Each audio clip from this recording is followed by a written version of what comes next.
Twilight's just fallen. The day's cotton's been counted and carded. And out in the night, just past the willow tree, you hear the quail whistle out to you.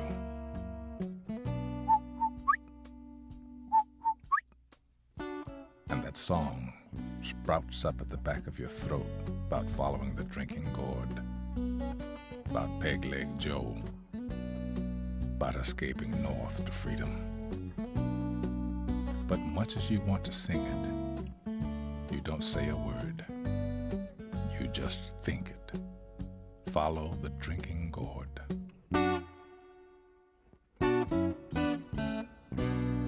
It's time to run. Mary Prentice was only 11 years old when her mama decided to escape. See, Mary, her mama, and her brother Samuel were slaves on the Darby cotton plantation in a little town just outside Mobile, Alabama. Their papa used to be there with them, except he'd been sold when Mary was only 6 years old. So as it was, all three of them picked cotton, even Mary, 6 days a week. It was hard work, tiring work. There was something special about Mary. She had a peculiar knack for gathering stories. She had ears sharp enough to pick up even the quietest whispers that might be floating about. One evening, right after dinner, Mary snuck down to the stables. She probably should have been helping Mama with the evening chores. But that night she was extra curious because she'd heard mention about Mr. Darby sending some of the slaves to auction. The stable was an awfully dark and drafty place to visit at night. And what with all the rows of stalls and nooks and crannies for the feed and the tack, it seemed like an enormous maze. When Mary got there, the stables were quiet. But it didn't take long for her to overhear some stable hands whispering down at the far end of the stalls. Going to send 5 slaves. That's what I heard Mr. Darby saying. I even heard tell they'd be selling the Prentice boy as well. Mary's face grew hot as an iron, but she stayed tight against the bin. Maybe she'd heard wrong. She wanted to run up and ask them, but they just shoo away a little girl like her. The voices grew softer, and then shut off immediately when someone started banging hard on the padded gate. Why had the men stopped talking? Mary ran to see who would be making that kind of noise. It was a wild-looking fellow, and he was hammering away fast and hard, but it didn't look like he was getting too much work done. Mary hung back a little to watch him. He was what they like to call a journeyman, because he traveled about doing carpentry and smithing. He had rough clothes, a mass of curly hair, and on his right side, a peg leg. Mary's mind was swirling with the news about Samuel, but she couldn't help watch the man. Even above all the noise he was making, he kept singing the same little song. When the sun comes back and the first quail cries, follow the drinking gourd. For the old man is waiting for the carrier to freedom if you follow the drinking gourd. Mary was about to creep back to see if she could hear more from the stable hands when she saw Mr. Darby coming down the path. So quickly and quietly, she whisked herself away. Before she left, Mary took one last look at this peg-legged man, and maybe she was seeing funny, but it really looked as if he'd winked right in her direction. Mary ran down the path to home, her feet shooting up dust and her mind heavy with the news about Samuel. Before she knew it, she was singing that song. She must have sung it a good 20 times when, whop! Mama clamped her hand went right smack over Mary's mouth. "Mary Prentice, where'd you go learning that song?" Mama's eyes were staring at her brighter than Mary had ever seen them. "Song, Mama? Why, I just sort of picked it up from that peg-leg journeyman working in the stables." "Did Papa ever talk about a journeyman like that? He sure was odd. Over and over, he wouldn't sing nothing else."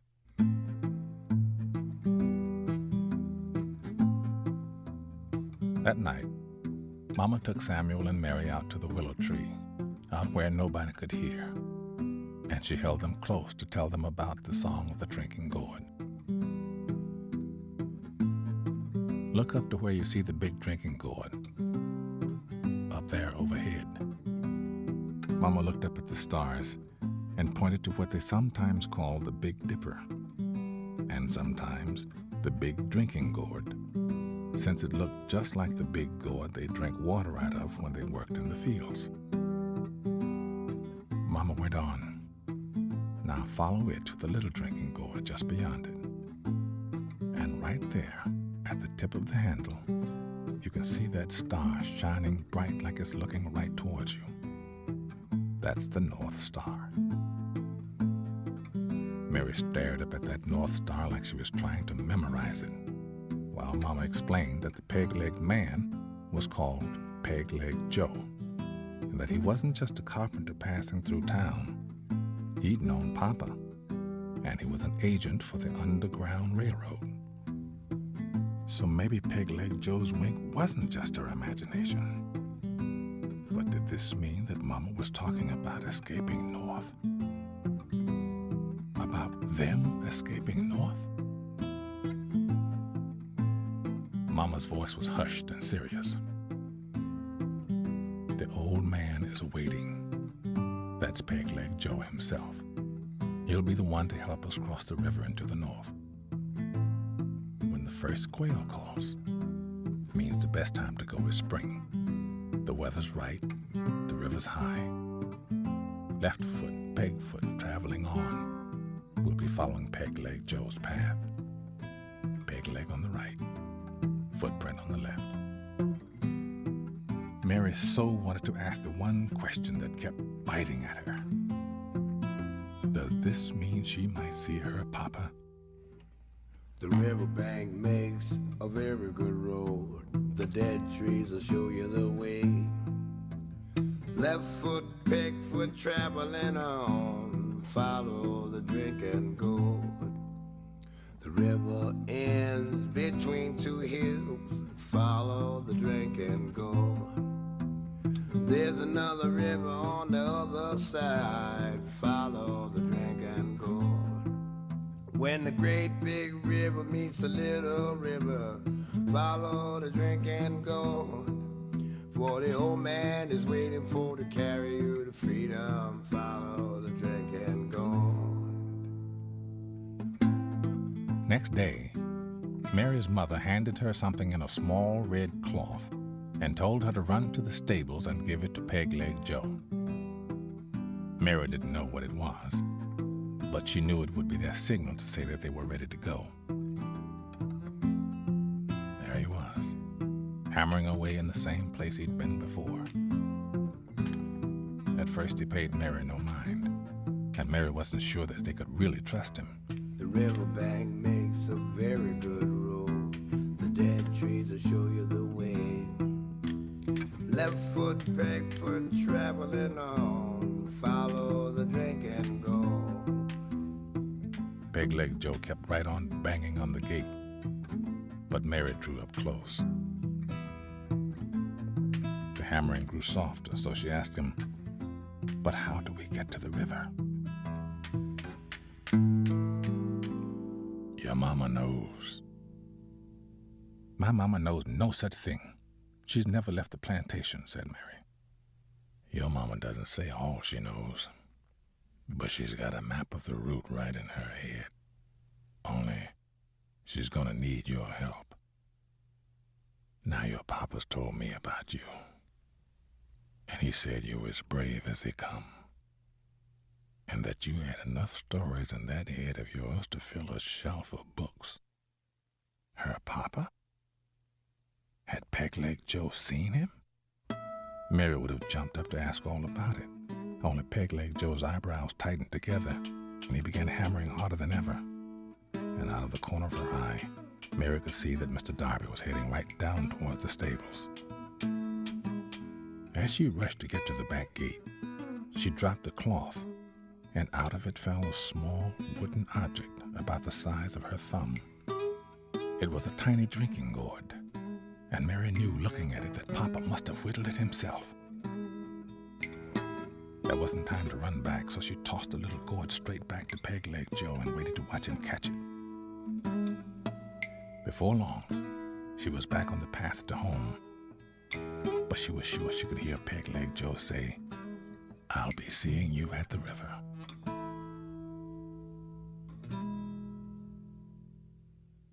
That very night, Mama brought Mary and Samuel back out to the willow tree and wrapped them up in extra sets of clothes. Not a single word came across Mama's lips, but Mary knew that this was it. It was time to run.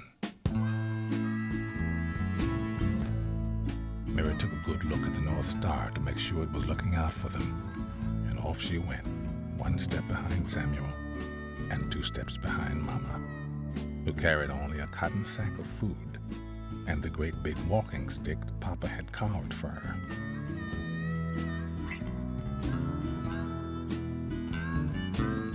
They had to get to the Tombigbee River before dawn to hide their trail. When Master Darby found them missing, he was sure to set out with the hunting dogs.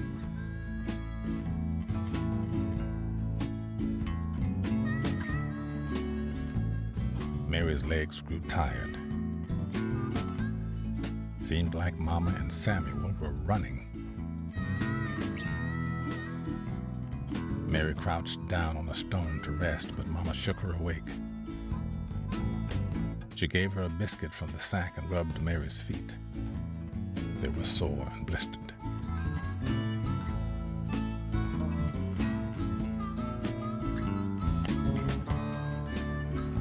When they made it to the river, the sun was beginning to rise, and Mary could hear cocks crowing from a nearby farm.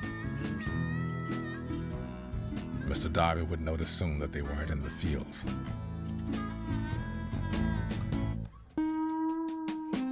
At the riverbank, Mama pointed to the ground with her walking stick. Left foot, peg foot. There were Peg-Leg Joe's marks, left for them to follow.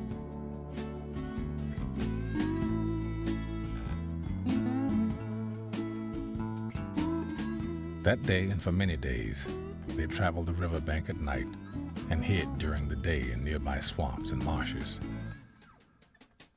They followed Peg-Leg Joe's footprints until at one bend in the river, the prints disappeared. They still had the drinking gourd as their guide, but each day they grew more tired and hungry, and they ate less and less as the food began running out. That was when they decided that Samuel and Mary would hide out by the nearest plantation to see if they could get more food. If we are where I think we are, you'll find the slaves' quarters right next to the barn. Wait by the barn, and when it's pitch dark, you make the quail's call, nice and soft. And if you see a lantern light up in the slaves' quarters' 4-paned window, there'll be someone to help you, said Mama. Mary and Samuel waited until night to run. They hid by the barn and tried singing like the quail.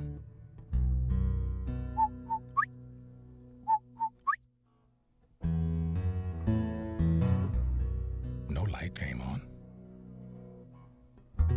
so they waited. Waited. When it was so dark that they could barely see each other, sure enough, they saw a hand light a tiny lantern in the 4-paned window. They leaned themselves hard against the barn, and before long, someone handed them a heavy cotton sack. Mary could see only the outline of a very old face and a man bent over with age. "They've seen you, Mary and Samuel." The man's voice was a whisper. "How'd you know our name?" asked Mary. "There are posters up all over town.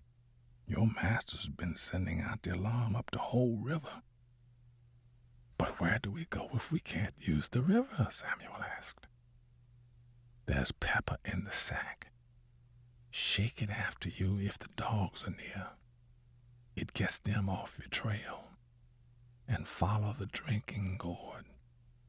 If you make it past this stretch, you'll only have a few more days of following the river. And when you reach the Tennessee, there are good people there, Quakers. They'll know you're coming. They helped your papa." "How will they know?" She waited to hear more, but there was no answer. The old man was gone.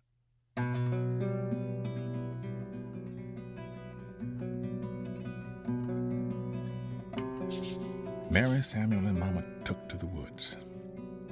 The river was no longer safe. They moved slowly, fighting against the vines and undergrowth. It didn't help to think that there were people after them ready to catch them for money.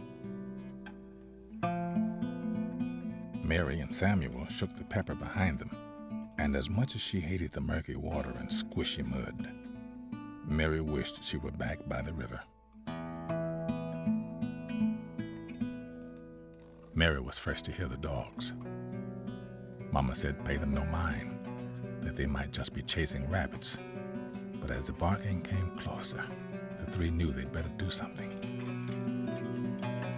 The river was too far to run back to, so Mama threw the rest of the pepper onto the ground and pulled Mary and Samuel into a cascade of hundreds of kudzu vines. There was a small, hollow place just large enough for them to crouch into. The three of them squatted low, and so close together it was hard to tell one heartbeat from another. Mama gripped them tight.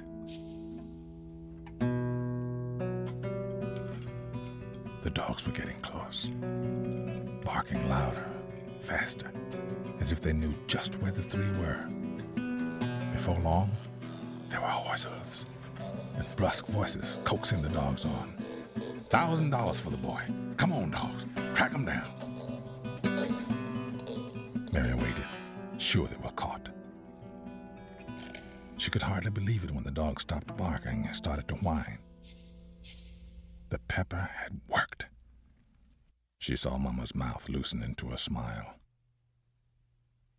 A few days later, Mary, Samuel, and Mama came upon a clearing in the woods, and beyond it, a small town. It surely wasn't a place the three of them could walk into. In fact, there were probably posters right there with descriptions of them. But there, on the other side of the town, was the Tennessee River. That night, the three of them slipped through the clearing like cats. Then Mary heard something. Footsteps. And they were close.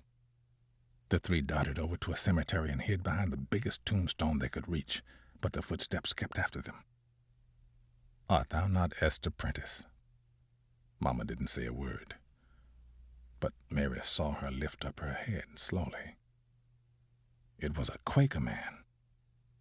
He had a neatly trimmed beard shaped just along his jawbone. The man explained that they were in great danger. There were slave catchers looking for them all about the two rivers, the Tennessee and the Ohio. He said that if they could make it to his boat, moored just at the dock, then he could take them safely straight up the Tennessee River. With Mama in the lead, they made themselves invisible, darting from building to building, crouching low and scarcely breathing. When they reached the boat, Mary's eyes opened wide with wonder when she saw the secret compartment under the deck. She and her family slipped down into it and listened while the Quaker man and his wife and son piled sack upon sack of flour and dry goods over the secret door.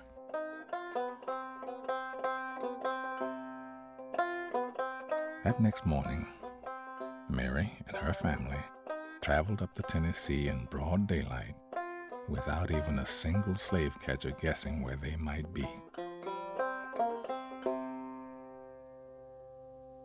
The Quaker man warned them that their last stop, the Ohio River, was rife with patrols, and even Peg-Leg Joe couldn't guard against that. As the song said, the river, that was the Tennessee, ends between two hills, and there's another river on the other side.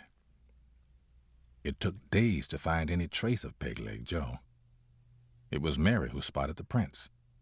Left foot, peg foot, and they raced to the end of the path to find a tiny inlet tucked into the hills. There they found more prints. But Peg-Leg Joe was nowhere to be seen. Mary felt her heart drop, and her eyes grew hot with tears. But then, to her amazement, out from behind the trees stepped Papa. Papa.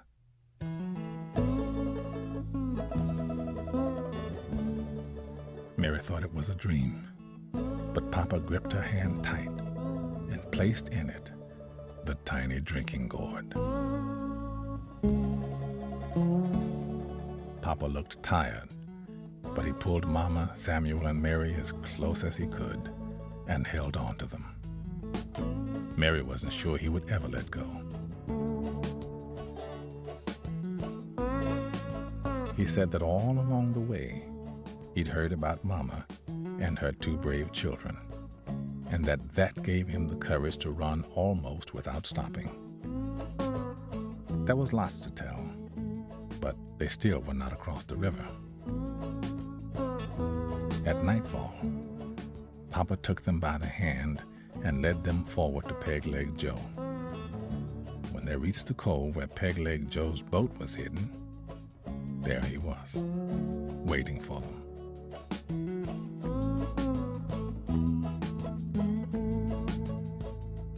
The moon hid behind the clouds to let them cross, and the river frogs seemed to be croaking especially hard to wish them luck.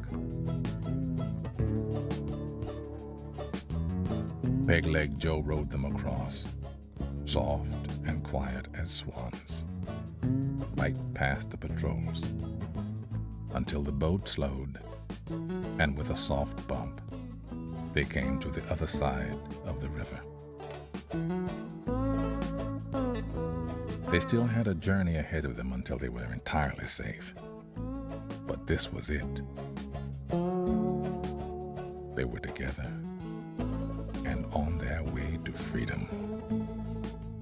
And Mary could hear herself telling the story of their escape over and over in the days to come. The riverbank makes a very good road. The dead trees will show you the way. Left foot, peg foot, traveling on. Follow the drinking gourd. The river ends between two hills. Follow the drinking gourd. There's another river on the other side. Follow the drinking gourd. When the great big river meets the little river, follow the drinking gourd. For the old man is waiting for to carry you to freedom. Follow the